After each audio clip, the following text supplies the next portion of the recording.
Hello, everybody. How are you? My name is Uncle Bruce, and I'm here today with Juvenal. How are you doing, Juvenal? Hey Bruce, I'm doing very fine. Thanks for having me again. Hello, everybody. So today is an interesting topic. What is the topic today? We are talking about, to start a new career after 60, in times that everybody is talking about, ages, talking about maybe the difficult that the old school has to handle technology and other stuff. So I think it's interesting to talk about this. Okay.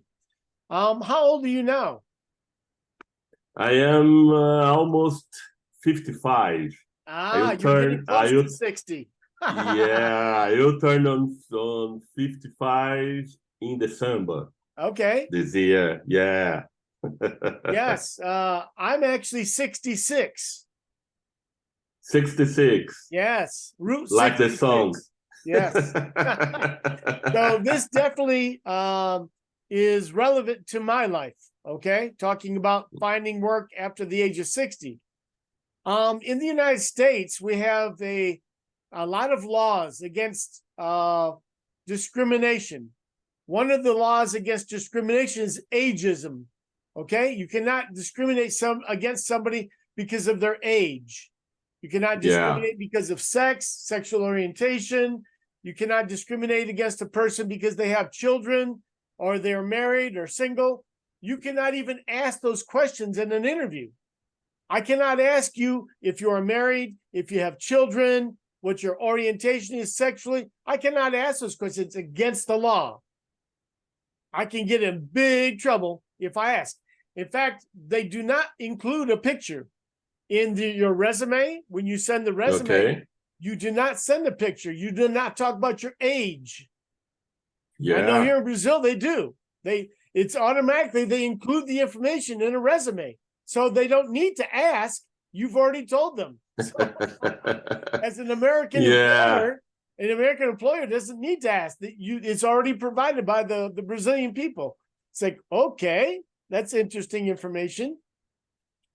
Yeah, actually, this is a kind of habit that Brazilians in general, used to do, because even in Brazil, I think, inspired on the USA laws, we, as employees or as people working on human resources, is not permitted or it's not allowed to ask these questions as well. In despite of, I think I'm not 100% sure about this, but I think still today there are some professionals that ask this in a subtle way. Yes, in a subtle way they ask, but they're not asking directly. Exactly. Exactly. Okay. Well, you can always ask. Don't recognize that you're asking the question. They won't know any better. They'll think that it's a normal question and they'll just answer it. They won't think about the fact that they don't need to answer because of laws. So it's interesting. But ageism is a big factor. I have a friend, and he's about your age, 55, and he does not have a regular job. He has not had a regular job for probably 7 years, 10 years. He works like a freelancer. A long time. Yeah, he works as a freelancer, like working for this company, doing some things, for another company, doing some things. And making some money, but not that much, not compared to what he made when he had a regular job. So it's hard when you get older to find a regular job. Some factors I know is that the company looks for younger talent. Okay. They look for younger people to work because, number one, they will accept lower wages, lower salary. because they're younger. They don't have a track record where they can say, oh, I have a lot of experience and I need to get this much money. No, they will accept less money because they don't have a lot of experience yet.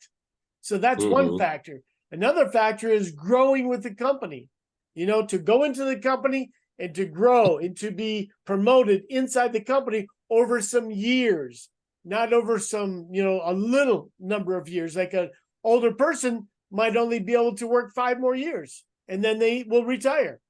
And so the company looks at those factors. And also, you're an older person, it's possible you have more health problems. So, I mean, there's a lot of discrimination that goes on inside the minds of the people who do the hiring, the HR, the president, whoever it is that they're hiring for, whatever position. There's a lot of discrimination that goes on because of ageism.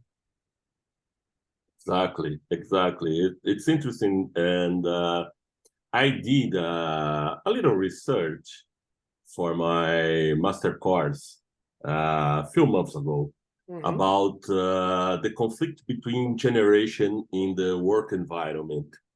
And, it's interesting because, at the same time, we have, I think not only in Brazil, but around the world, we have 4 generations working together in the same place. So we have the generation called baby boomers, Called and what? baby boomers. Oh, baby boomers, yes. Baby boomers, yeah. And this generation, in general, play some directorship or leadership roles inside the companies. And after we have the X generation, Generation X, that in general are leaders as well. And after the Generation Y or millennials, that, to summarize, I think between baby boomers and Generation X, the differences are very subtle. Millennials,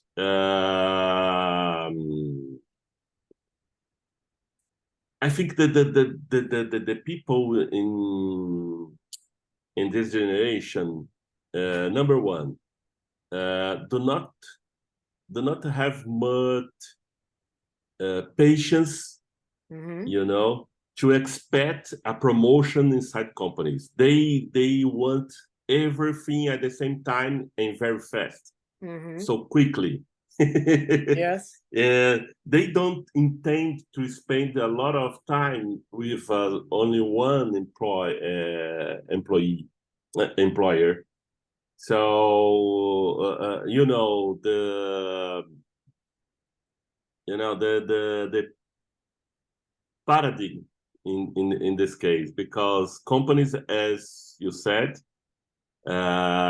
expect someone that will spend a long time with company, grow up there, but people in this generation don't intend to do that. And the other generation, the Generation Z, I think it's worse than this, because the urgency, the emergency that they bring inside them, is much more bigger. So everything is supposed to happen in a rush, because they are used to use internet, Instagram, Facebook, and to see videos on 30 seconds or 1 minute at maximum. So every time has to be so quickly for them. And, for me, it's a dangerous path, because in life in general, it's necessary to mature things, to experience it, things, just because it's necessary to make your life to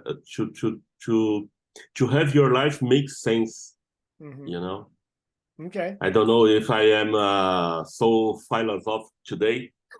Yeah, I mean, I think I understand is that the Generation Z is more about instantaneous gratification, basically. They want it now. They want it how they want it. And everything's going to be their way, or they're going to move on and find something else. Exactly. And so I have a similar opinion about that generation, but again, it's a generalization. Okay. Exactly. Not everybody fits that shoe, but a lot of people do. And I think it's like you said, it's because of the internet and how they can easily find something now, like with all the social media, it's like it's a short message and it's right now. And okay, let's go to the next one. So it's like, instantaneous gratification is the essence of what they're receiving. They can see it now, they enjoy it, and then they want another one, something else, similar in nature. So it's interesting, this perception of how people in the different generations act. And so with people our age, okay, we're a little bit older than Generation Z. With me, I'm 66, but I don't look at myself as a 66-year-old person. I look at myself as maybe 50, because I don't have the mentality of an older person. I'm ready to go and do different things and make things happen. Okay. Like with English Brazil and, doing things to help people with English. That's my passion. And I think that's a key element. We were reading that article about a guy who was 60 years old and said, okay, I'm going to stop working with what I'm doing and I'm going to start something different. And he became a truck driver. Yeah. Crazy. Yeah. Crazy. I mean, truck driver is pretty interesting, actually. You're like an owner of your own company. You drive the truck, maybe for a company, but it's your company, it's your domain, it's your place. And there aren't other people in the truck with you. You're driving alone. You're going from point A to point B to point C, but you're not with other people in the truck. Exactly. And from my point of view, I think this happens because on the other side, the people from the old school, is their life expectation expectation is getting more and more higher than 30 years ago, for example. Right. So they are, retiring late than some decades ago. And I think because of the strains about healthy food, healthy way of life, and something like that, there are a lot of 60s or 50s that work out, playing tennis, play football, play you work out, right? You work out, right?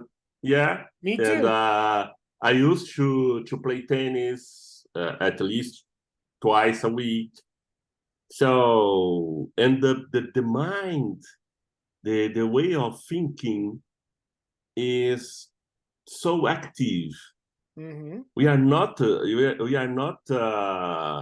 stuck in the time. I think I think you and me and other guys on this age used to read a lot, to see the news, to see the new trends, the brand new stuff about technology, movies, and other stuff. So we are up to date, and we have the experience, and we know what worth for us or not. So I think we are more selective, selective about life. So, man, if companies does not enjoy this fact, it's a big mistake. Because well, I can say that when companies hire an older person, they are hiring experience. exactly. Normally, that's a very good thing. But again, there's a lot of discrimination for whatever reason. You know, they have different reasons, but they hire people with good experience. And hopefully they hire somebody with good people skills. You know, people skills are so important because I have a life phrase, and it's this, that the hardest thing in life is getting along with other people. You know, I can learn things technically speaking. I can learn lots of different things as anybody can. But for me to work with somebody is very hard, or it can be very hard. And so even in a marriage, you know, with two people, it can be very hard in a marriage.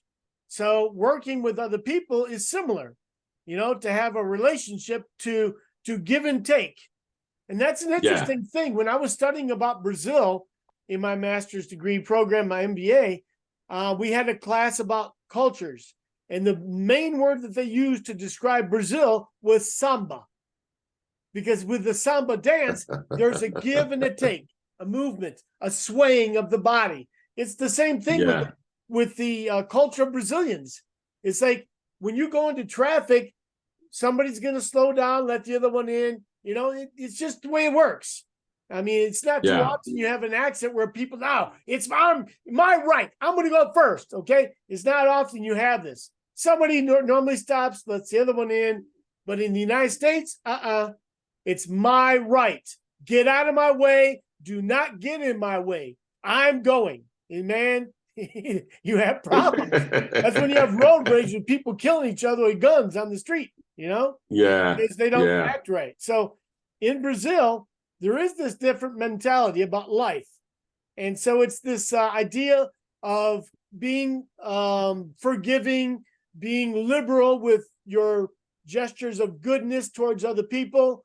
It's more this way than it is in the United States, for sure. For sure. Yeah. So this idea of an older person being hired is a very positive thing. I mean, yes, they may have more health problems.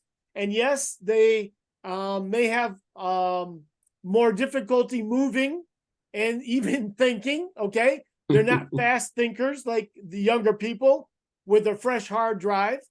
I talk about the people's minds as a hard drive on a computer.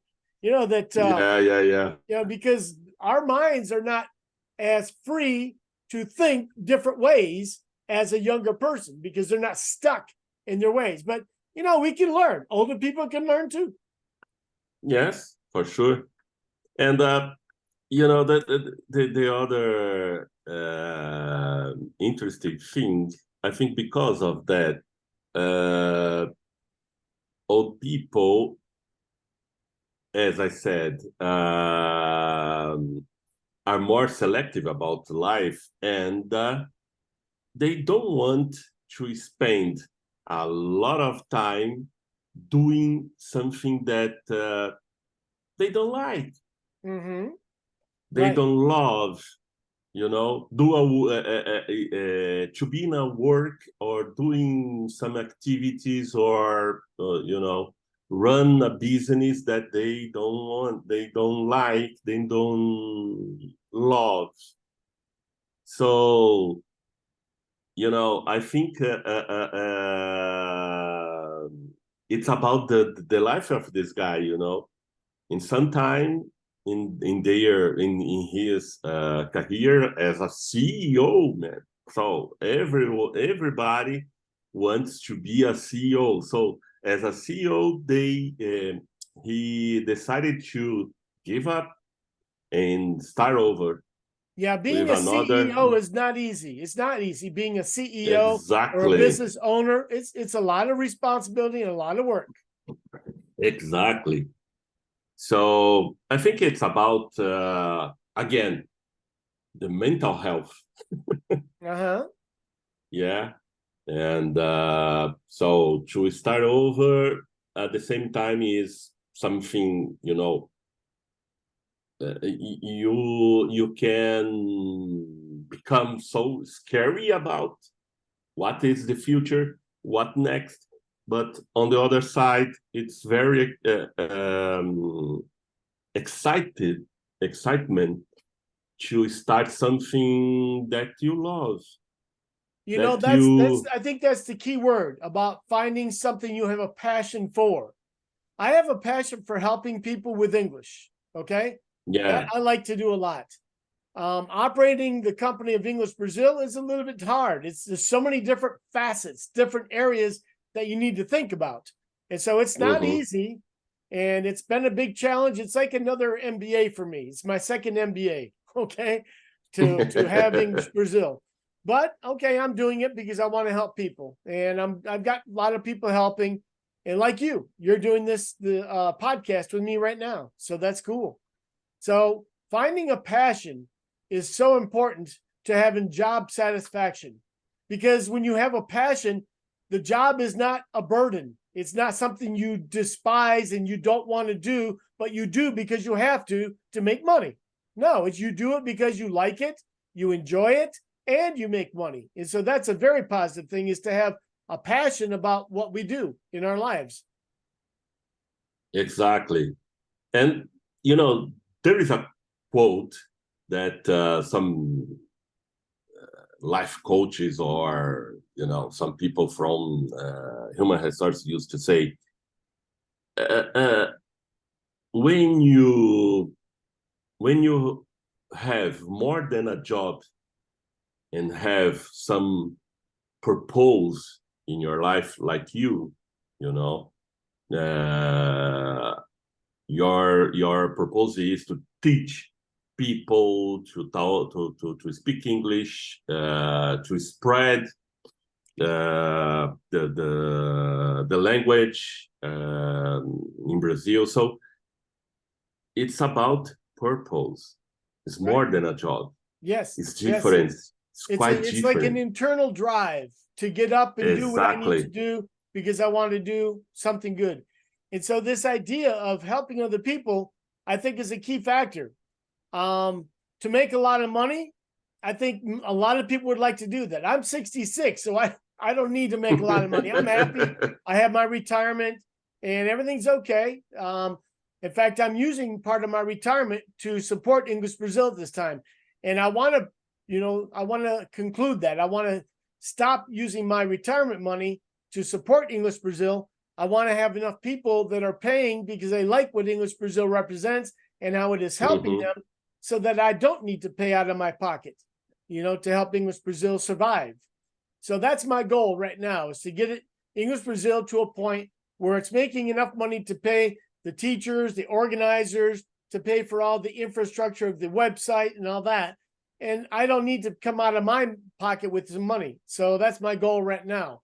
By the end of this year, I need to make that happen. By the end of next year, I want to have an office manager doing what I do. That's my objective, is to find somebody to replace me. Are you the man? Yeah. I don't know. Let's talk about. But of course, we need to pay that person some money, to make them happy about what they're doing too. But all the people have bought into the idea. They all bought the idea that English Brazil is a way, it's a vehicle to bring English as a strong second language in Brazil. And English Brazil is open to the world. Anybody from any country can join English Brazil, but the focus is Brazilians, because I have a passion for Brazilians. And so the idea is for us to make English as a strong second language. And it's a big challenge, but it's doable with a group. Now, one person like myself can't do it, cannot do it. So I'm looking for other people to join in this project to make this happen. And we have a number of people. We are paying them some money, but it's very little. And so for them to stay, it means that they have the same passion and drive. They want to make English a strong second language in Brazil, like me.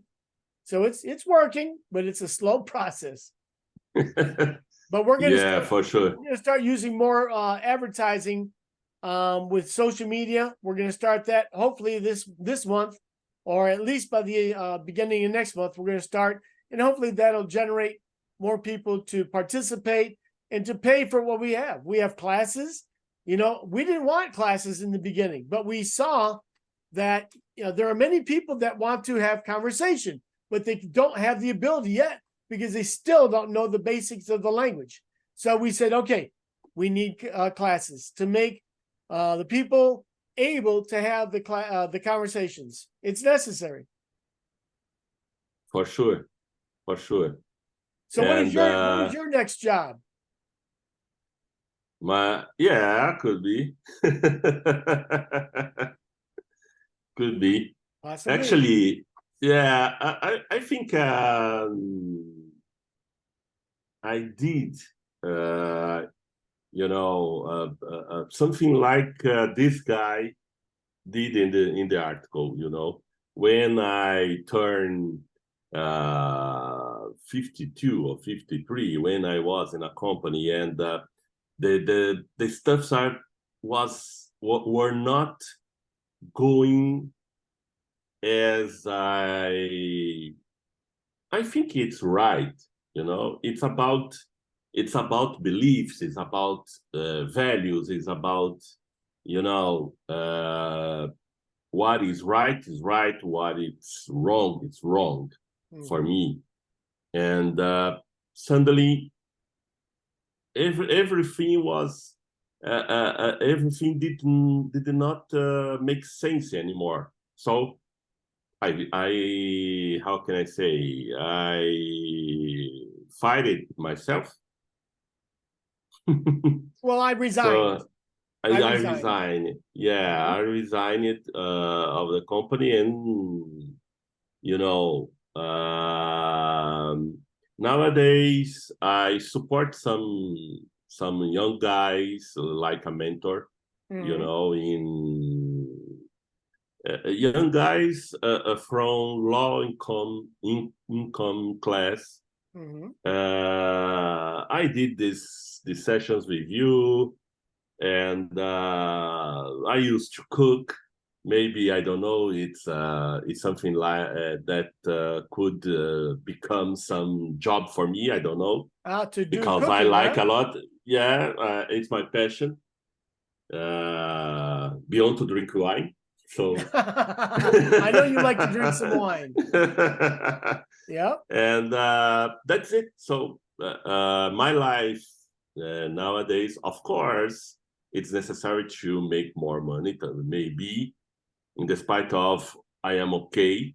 But I don't want to go into a crazy process again, in the corporate world, in the corporate environment, like competition, like fantasies, lies, and something like that. I don't want anymore. I don't want this for me anymore. There are many possibilities. You could be a truck driver. You could be a cook, a chef. Okay, many possibilities for you. So we don't know. But it was interesting to read that article about that guy. Excuse me. At the age of 60, decided to become a truck driver. It was interesting, and that was actually in Britain. The article was in Britain, and so they used the word, instead of the word truck, they used the word lorry. That's the word for truck in British. They use the word lorry. Oh, yeah? Lorry, yeah. Lorry. Yes. So weird. Yes. Well, it's spelled different than the name Lori. It's not spelled that way. It's different spelled. But interesting that this guy is doing this in England or in Britain somewhere, and he's enjoying his life now. He's been doing it for like 12 years, I think it was. He's now 72 years old. And so, we will not work forever. Although I plan to work until I die, until I cannot get up anymore. I plan, because if you stop working, you say, oh, I'm just going to go fishing the rest of my life. Man, you're going to die soon, very soon, because you don't have any stress. We need stress in our life, a certain amount of stress, that's for sure. And if you don't have that stress, it's like your body, it kind of like falls apart. So there's a fine line. There's a fine line between saying I'm not going to work anymore and, you know, doing something you like. I think it's the main thing. Doing something you enjoy. Interesting. Yeah. So you can't just stop working, but you can work less. You can work like you're mentoring some people. You're helping English Brazil with podcasts. So you're doing some things. Okay. But when you just stop with everything, that's when you have a big problem. And watch TV. Let me just watch TV all day. I'll get up in the morning, watch the same shows. I know some people do that, and it's terrible, man. Terrible. Waste of time. Yes, yes. So, listen, we need to wrap it up today. We need to say goodbye for today to the audience. We want to thank everybody for listening in and for sharing our experiences and our ideas. And please do not be offended if you're a Generation Z person, okay? We're not against you. We look at you from a different angle. We have some different rose-colored glasses on or something. But anyway. For sure. Yes. So we thank you for your time, and we hope you have a good day. And so I'll say goodbye. Uncle Bruce saying goodbye, and Juvenal. Was a pleasure as usual. So goodbye, everybody. Bye-bye, guys.